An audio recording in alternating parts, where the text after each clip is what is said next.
microbioma intestinal, mudamos o nosso destino. E parte dessa mudança no microbioma, parte importante, é feita pela mudança das nossas escolhas alimentares. Porque aquilo que nós comemos vai determinar os tipos de bactérias que temos no nosso intestino. Esse outro estudo chegou à mesma conclusão. Quando as bactérias morrem, uma parte delas, que se chama endotoxina, entra na circulação. E aí nós temos endotoxemia, que é a parte da bactéria que morreu no intestino entra no sangue. E isso aumenta o risco cardiovascular. Então, endotoxemia metabólica, um link, uma ligação entre a obesidade e a doença cardiovascular. E nesse estudo, e nesse gráfico, os autores ilustram exatamente isso.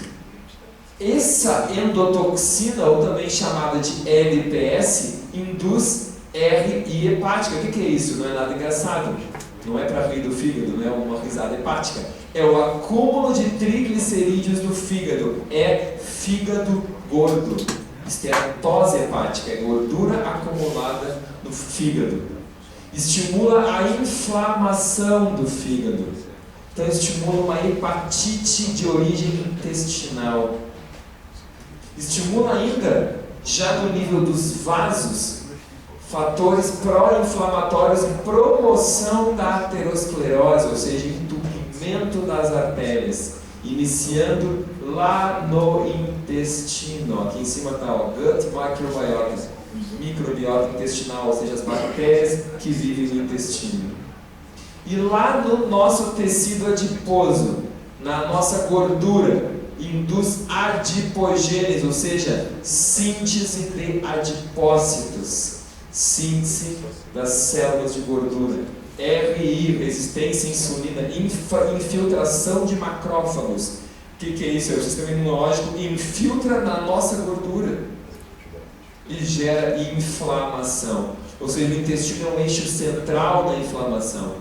E não só na inflamação que gera a síndrome metabólica, que é o que tem a ver com a resistência à insulina, com a obesidade, com diabetes, com a aterosclerose, com o fígado gordo, com gota, com ácido úrico alto, com hipertensão, com aquilo que domina a população hoje, mas também com a caquexia do paciente com câncer, com o emagrecimento desse paciente, com a perda de massa muscular, que vai levar a óbito.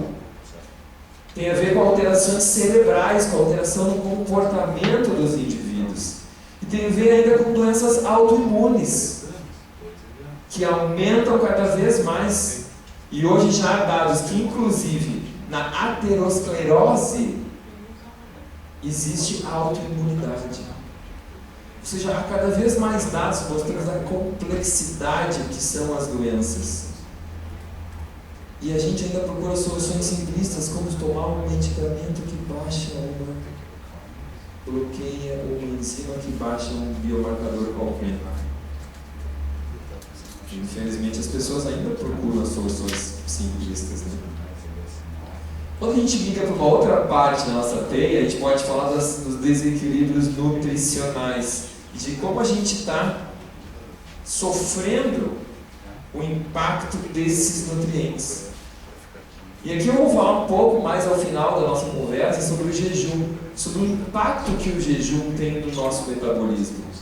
Porque também existe uma moda hoje de falar de jejum. O pessoal, como fala de intestino, isso já saiu até no jornal, do glúten, do leite também sai. Já falei de ômega 3, de ômega 6. Hoje tem se falado muito em jejum, em não comer, em tomar só água, em comer menos, o impacto que isso tem na nossa saúde. Teria o jejum alguma utilidade? Teria alguma base científica? Existe algo que possa ser feito na prática? Ou são loucos que estão variando, estão sendo internados ao falar que não comer é melhor do que comer? No final nós estamos falando de nutrição. Mas quando a gente fala de nutrição, a gente fala de ciência, a gente fala de dados. E os dados é o que importa. Infelizmente, hoje as pessoas têm pouco tempo para tomar contato com os dados científicos. As tarefas são múltiplas e muitas. E a gente se mantém ocupado dessa forma, pensando naquilo que os outros querem que nós pensemos, mas não pensando naquilo que precisamos pensar, que é a nossa evolução, o nosso cuidado pessoal, o nosso crescimento pessoal. Mas diferente de vocês aqui hoje, que pegaram algumas horas do seu dia, da sua semana e vieram aqui, fizeram a escolha de vocês, vieram a esse local para receber essa informação. E o meu compromisso com vocês é dar essa informação para que vocês entendam. Tem algumas ideias sobre estratégias a colocar em prática. Então falar sobre não comer parece fácil, né? Se a gente não falar nada, parece que a gente não tem combinado, então não é bem assim. Existem alguns estudos, e eu trouxe esses estudos para abrir a mente de vocês. Porque a primeira coisa quando eu falo com nutricionistas, ou mesmo médicos, sobre jejum, as pessoas ficam bloqueadas, né? Não quero nem falar. Porque as pessoas não conseguem ficar sem comer. Então eu não quero nem ouvir falar. Não mudar a sua forma de pensar. E esse tema já está tão estudado, eu já pulei aqui toda uma série de ideias sobre o assunto e de estudos que no Natal de 2014, há um ano e meio atrás quase, mais de um ano, no International Journal of Obesity, a principal revista, uma das principais na área de obesidade no mundo, saiu esse importante artigo, na verdade um editorial, Jejum para emagrecimento, uma estratégia efetiva ou apenas a última moda? Editorial do International Journal of Obesity, no Natal, 26 de dezembro de 2014. E o que esses autores dessa importante revista nos informam,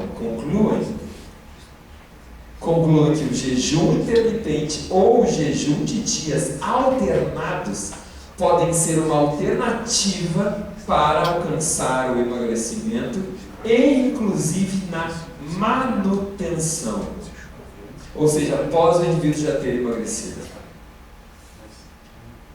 Então parece que não há mais como a gente ficar duvidando. A questão é que a maioria não tem esse tipo de informação. As pessoas acham que é uma ideia de alguém que uma noite teve um sonho e então psicografou uma mensagem do além. Mas felizmente existem estudos em seres humanos mostrando com um grau de evidência científica que nós precisamos ter para poder estar aqui em cima desse palco falando com vocês com confiança de que se vocês adotarem uma estratégia de jejum intermitente, isso vai ser melhor para a saúde de vocês do que fazer o que vocês fazem hoje, que é comer igual todos os dias. A gente vai ter mais tempo para perguntas e a gente vai conversando ao longo desses últimos, depois 10 ou 15 minutos que a gente puder conversar depois da palestra. Tá? Vejam que, nesse mesmo ano de 2014, esses autores ingleses publicaram o efeito da restrição energética intermitente dos índices cardiovasculares. O que é a restrição energética intermitente? É comer mais em um dia e menos no outro. Mais em um dia e menos no outro. Ou seja, tirar daquele padrão. Eu preciso de 1.800 calorias por dia. Então você pode comer 1.500 em um dia, ficou com 300 a menos. E 2.100 no outro, ficou com 300 a mais. O seu balanço energético continua estável. Você não precisa emagrecer necessariamente. Porque ela estava pensando, mas eu já sou magra. Como é que eu vou fazer isso agora? Eu vou subir? Então você não precisa necessariamente ter excesso de peso para ser um adepto do jejum intermitente, porque você pode conseguir o balanço calórico zero. Só que você tem que conseguir comer mais no outro dia, senão você vai acabar realmente emagrecendo. E isso é difícil, viu, gente? É difícil. Comer menos, surpreendam se eu vou dizer aqui agora. Comer menos é mais difícil do que comer mais. Para quem é nutricionista, trabalha em consultório e já recebeu pacientes que chegam para engordar, sabem que é muito mais difícil engordar alguém do que emagrecer. Por mais que pareça difícil emagrecer. É muito mais difícil engordar. Porque a pessoa desiste, ela pode se esforçar 3 meses. 3 dias que ela desiste, ela perde todo o resultado. Às vezes em um dia. Às vezes em um dia ela perde o esforço de 3, 4, 5 meses consecutivos. Mas enfim, Há estudos em seres humanos mostrando isso também. Um dia você tem que comer metade do normal e outro dia mais 50% do normal. Naquele dia eu tirei esse gráfico aqui porque, enfim, eu achei que não seria interessante, mas agora eu estou comentando. Então, eles mostram assim, cada indivíduo numa bolinha. Quando é para comer menos, pum, todas as bolinhas ficam em cima ali da meta. Quando é para comer mais, as bolinhas não chegam na meta, as pessoas não conseguem chegar. A maioria não chega. Alguns passam, mas a maioria fica abaixo. 10, 15, 20% abaixo. Alguns tu vê que nem se esforçaram, mal passaram do habitual. Então, realmente é algo bem impactante. E qual seria, nesse artigo, eles delinearam mecanismos de ação do jejum intermitente? Entre esses mecanismos de ação em seres humanos, não em roedores, que está aqui à esquerda, em humanos o jejum diminui a massa gorda e diminui citocinas inflamatórias, ou seja, diminui a sua inflamação. Em humanos diminui a gordura visceral, que é a gordura que vai matar você, que é a gordura que inflama, que gera a esteatose hepática, o entupimento das suas artérias, a resistência à insulina, o AVC, a trombose. É essa gordura que tem que ser combatida, e não a gordura subcutânea simplesmente, aquela que você pega. Aumenta a oxidação da gordura, ou seja, você consegue queimar mais gordura. Melhora a sensibilidade à insulina, ou seja, a sua insulina funciona melhor, você produz menos insulina.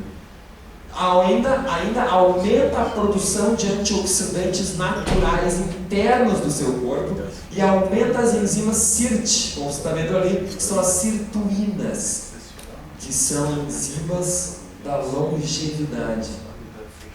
Vocês que já ouviram falar em tomar vinho para viver mais, em suco de uva ou no resveratrol. Que o resveratrol promove, se não a ativação das sirtuínas. A diferença é que o jejum é muito mais eficiente do que o resveratrol. Muito mais eficiente. Isso gera uma melhora nos fatores de risco cardiovasculares e cardiometabólicos. Em seres humanos, diminui a glicose, diminui a hemoglobina glicada, aumenta a sensibilidade à insulina, que é o índice Roma, diminui a pressão arterial e melhora a função endotelial. E ainda melhora todo o perfil lipídico, incluindo o último índice que eu acho mais importante de todos, que é o tamanho da sua LDL. Torna a sua LDL menos aterogênica. E isso eu chamo a atenção. Por quê? Porque temos que largar a ideia de apenas diminuir o colesterol.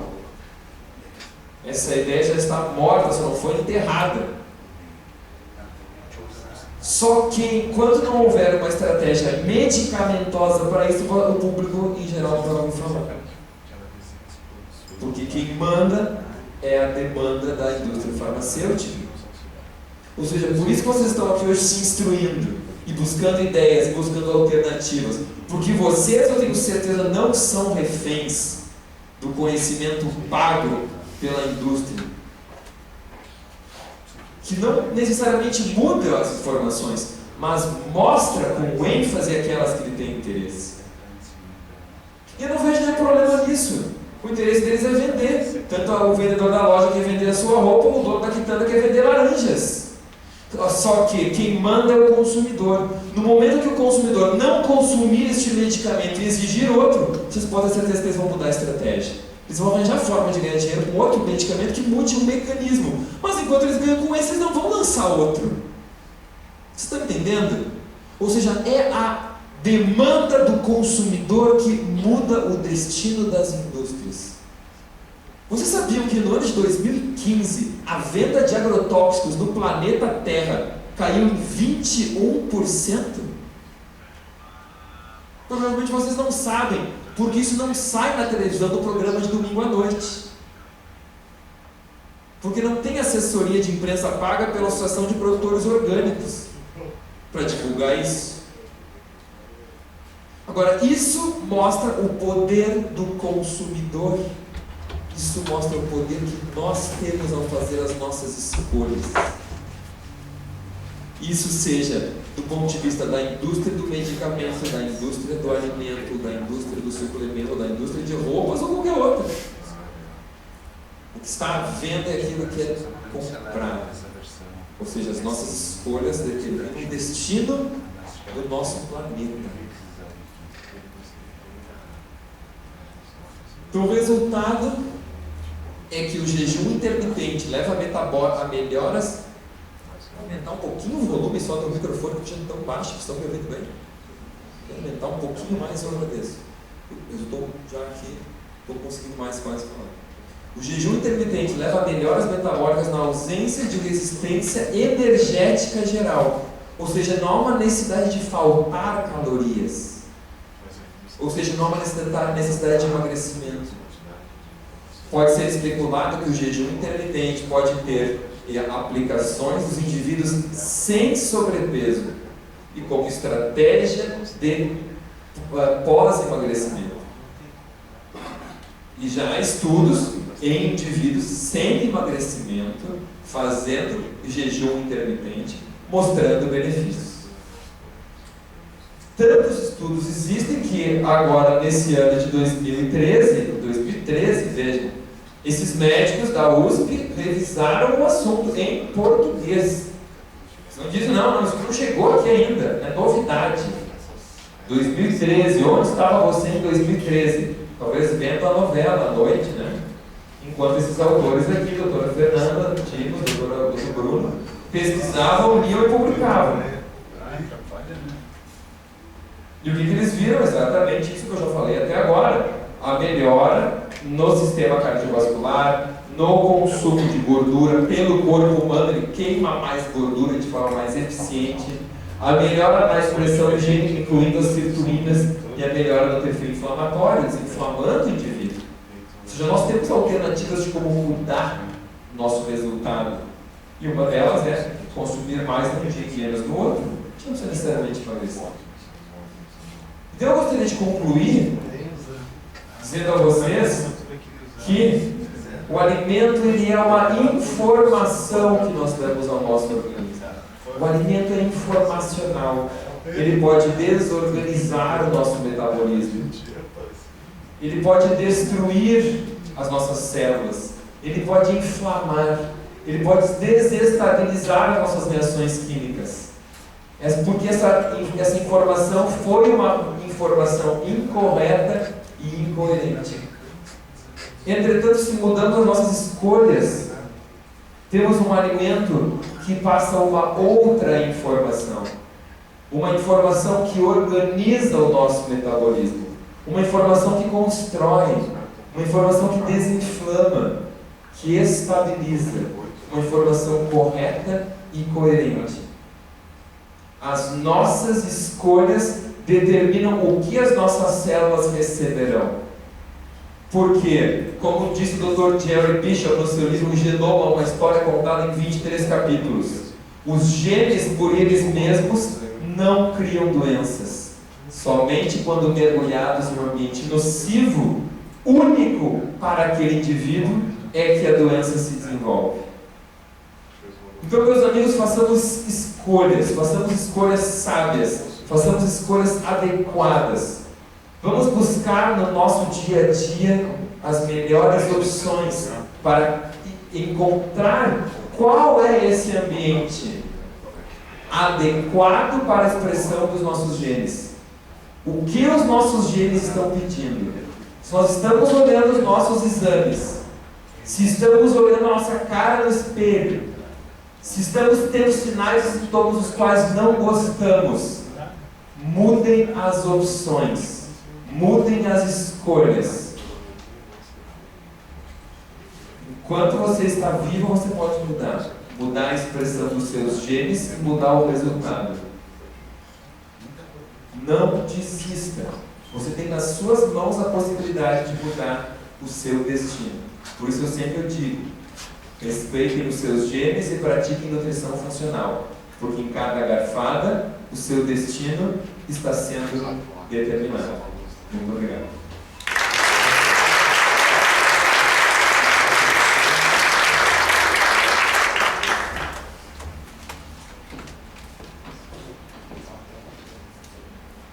Pessoal, alguém tem alguma pergunta?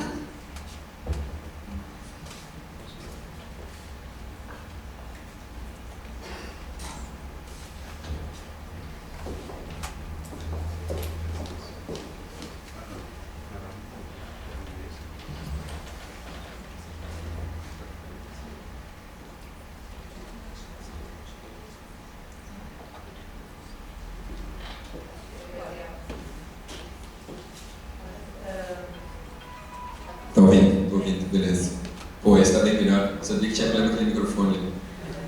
Nossa. Eu até ia trocar, mas aí eu... Não, mas você está escutando tranquilo? Sim, sim. Gabriel, assim, ó, eu até fiquei um pouco confusa agora. Ótimo, fantástico. Quem está confuso aqui, levanta a mão, por favor. Yes. Agora sim, continuamos. Agora estou feliz. Então, eu sou professora de educação física, eu trabalho muito com a qualidade de vida envolvendo alimentação e exercício físico. E agora com os butiá. Se é que tinha algum butiá no teu bolso ainda, né? As últimas caídas. Uma das coisas que sempre me procuram no nosso trabalho lá na empresa é quanto ao emagrecimento.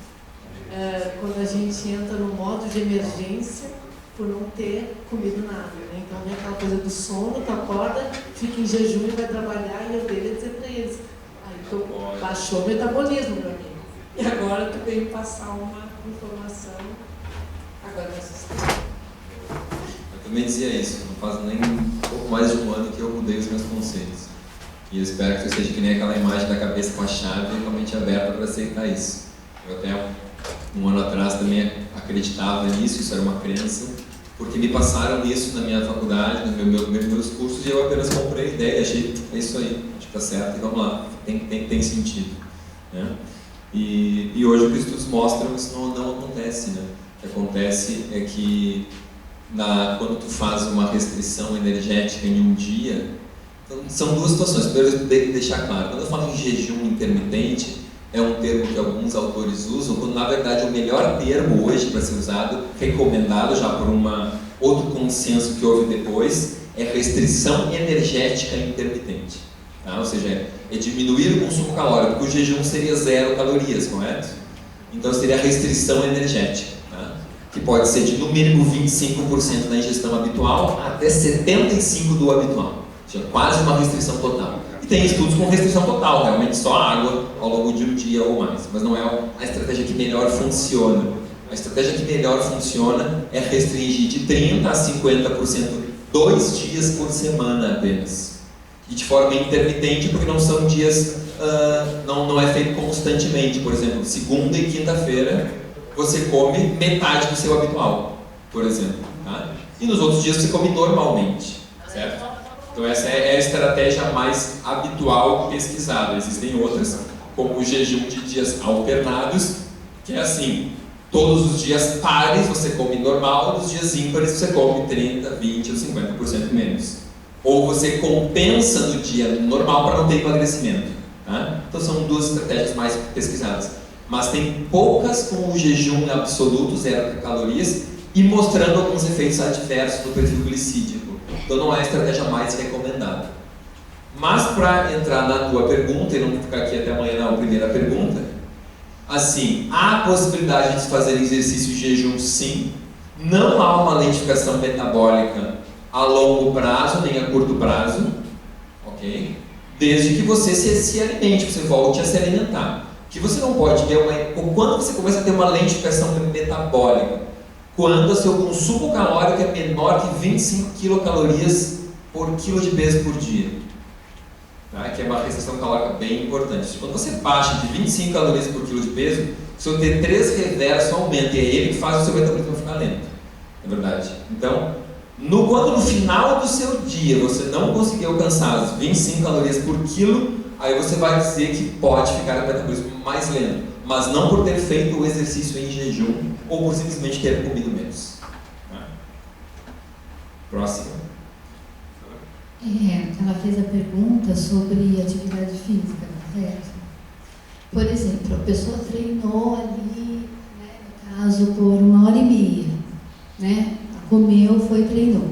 E nesse dia, ela fez a restrição, né? Só que pós um treino pesado, é correto?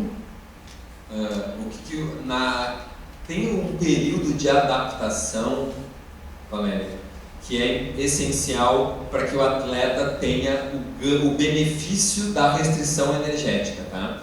Então, se eu pegar hoje, tu nunca fez nenhuma restrição energética e hoje começou, nesse treino de hoje a tua performance vai ser menor, o teu ganho de massa magra vai ser menor, tá?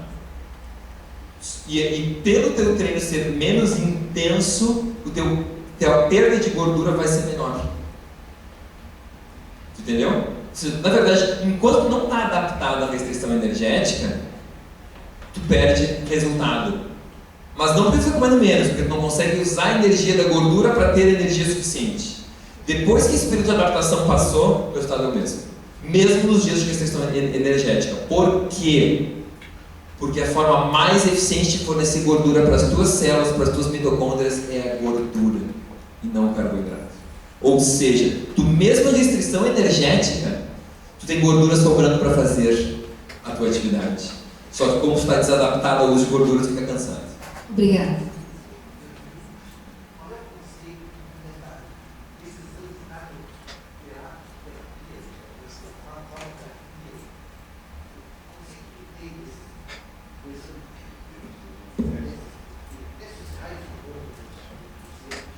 A gente podia falar depois a parte de que não é um assunto que tem a ver com a palestra, de repente ficar em perguntas que tem a ver com o tema da palestra, tá? Que é só porque senão fica muito fora. Bom, tá, vou explicar rapidamente. Assim, todo exame que tu faz emitindo uma radiação ionizante, como a raios-x, ele gera danos nas tuas células, gera danos ao teu DNA, que são danos que podem levar a aumento da incidência de câncer. Então, quanto maior a exposição ao raio-x, maior a chance que tu tem de ter câncer, por exemplo. Tudo bem? Expliquei para você? Eu faria o exame sempre que necessário, mas quanto menos fizer, melhor. Eu prefiro usar outras técnicas, acho que tem outras técnicas como ecografia, termografia, marcadores tumorais celulares que podem ser usados em complementação. Mas aí cada caso é muito individual, né? E aí tem que ter um médico que possa avaliar se a substituição é adequada de uma técnica por outra, né?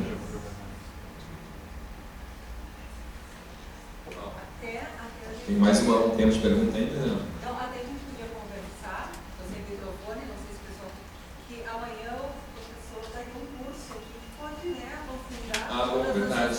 Amanhã essas perguntas, eu vou quem quiser pode se inscrever. Eu vou estar ministrando um curso amanhã, que é manhã e noite, e na quarta-feira, manhã e noite. Ah, é um curso paralelo, né? Quem tiver interesse em aprofundar os conhecimentos na área de nutrição funcional especificamente. Eu prometo responder rapidamente. Sobre o leite, Tá. disseste leite ligar à altura, ao crescimento da criança, da pessoa, e o leite ligado ao câncer. Até que idade a pessoa necessita do leite?